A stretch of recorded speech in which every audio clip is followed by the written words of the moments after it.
नमस्कार शेतकरी मित्रांनो, माझं नाव विजय परिहार आणि मी कावेरी सीडमध्ये TSL म्हणून काम करतोय परभणी आणि बीड जिल्ह्यासाठी. तर आज दिनांक बघायला गेलं तर आज 29 एप्रिल 2025 असं आजची तारीख आहे. आणि आज आपण आहोत बाग-पिंपळगाव या गावामध्ये, तालुका गेवराई, जिल्हा बीड. तिथे आपली एक भेंडीचे जाणकार शेतकरी आहेत आनंद चोरमले यांच्या शेतावरती आपण आलेलो आहोत. येण्याचं कारण एकच की बाबा त्यांनी त्यांच्या शेतामध्ये आपल्या कावेरी सीडचं एक नवीन वाण आपले त्यांच्या शेतामध्ये त्यांनी लागवड केलेली आहे. 1102ची त्यांच्या शेतामध्ये त्यांनी लागवड केलेली आहे. साहेब नमस्कार, तुमचं या व्हिडिओमध्ये खूप खूप स्वागत. तर या वाणाबद्दल मी थोडक्यात माहिती सांगतोय आणि आपले शेतकरी साहेब पण थोडक्यात तुम्हाला त्या वाणाचे एक त्यांना काय अनुभव आला हे पण सांगतील त्याच्यामध्ये. तर हे आज ह्या वाणाला एक 45 ते 50 दिवस झाले बरोबर.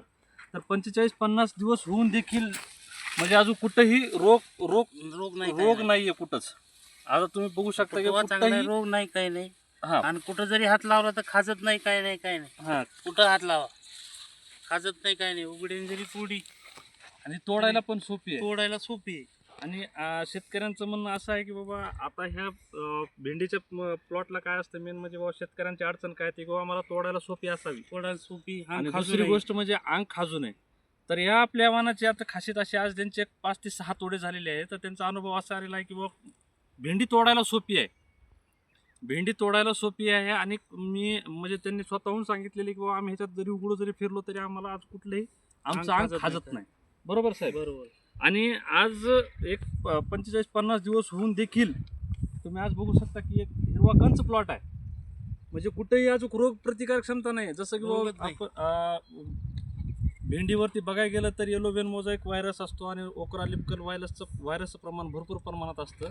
तर अजून कुठल्याही व्हायरसला बळी पडलेला नाही हा प्लॉट.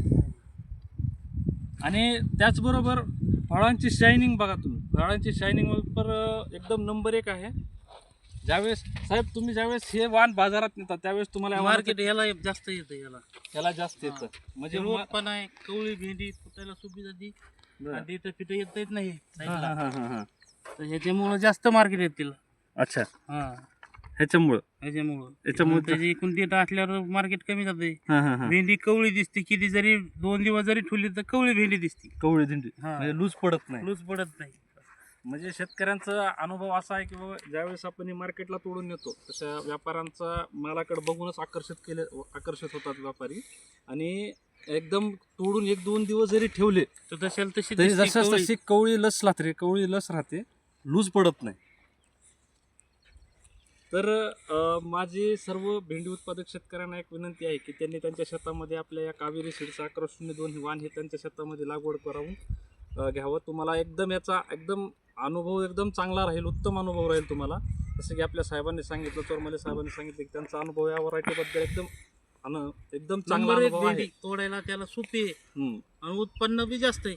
उत्पन्न पण जास्त आहे. आता तुम्ही जे बाकीचे वाण लावलेले आहेत त्या वाणामध्ये आणि ह्या वाणामध्ये उत्पन्नाचा काय फरक तुम्हाला?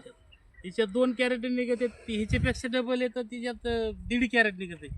म्हणजे तिच्यात 2 निघाले तर 1.5 कॅरेट निघाला. म्हणजे हा एक प्लस पॉईंट आहे या वाणाचा की बाबा तुम्हाला जर समजा ह्याच्यात 2 कॅरेट निघाले तर बाकीच्या वाणाच्या पेक्षा ह्याच्यामध्ये आपल्या वाणामध्ये चांगलं उत्पादन निघण्याची शक्यता आहे, असं यांचा अनुभव बोलतो. तरी माझे सर्व अजून सुरळीत चालू झाली नाही ना, आता शिकत चालू झाली, आता सुरू झालेली म्हणजे सुरळीत चालू नाही झाली अजून. काही तोडायचे राहिलेत ना, काही बरोबर. तरी मागचे ते तोडायचे राहिलेत. काही झाडाचे फक्त 2-2, 3-3 तोडे झालेत. काही झाड अजून बोंड यायचे राहिले तर निघायचे राहिलेत अजून. अच्छा, सारी जर सुरळीत चालू झाली तर 40-45 हिशोबाने चालणार एवढी. बरं. म्हणजे एकदम चांगला आहे म्हणायचं. रिझल्ट चांगला आहे, रिझल्ट चांगला आहे. तरी माझं सर्व शेतकरी बांधवांना विनंती आहे की त्यांनी त्याच्या शेतामध्ये आपली कावेरी सीडची 1102 व्हरायटी लागवड करावी, त्यांचं भरघोस उत्पादन करून घ्यावं. आणि साहेब तुम्ही तुमचा वेळातला वेळ काढून आला आमच्या व्हिडिओमध्ये आल्यात, तुमचा अनुभव आमच्या वाणाबद्दल तुम्ही शेअर केल्याबद्दल तुमचे खूप खूप धन्यवाद.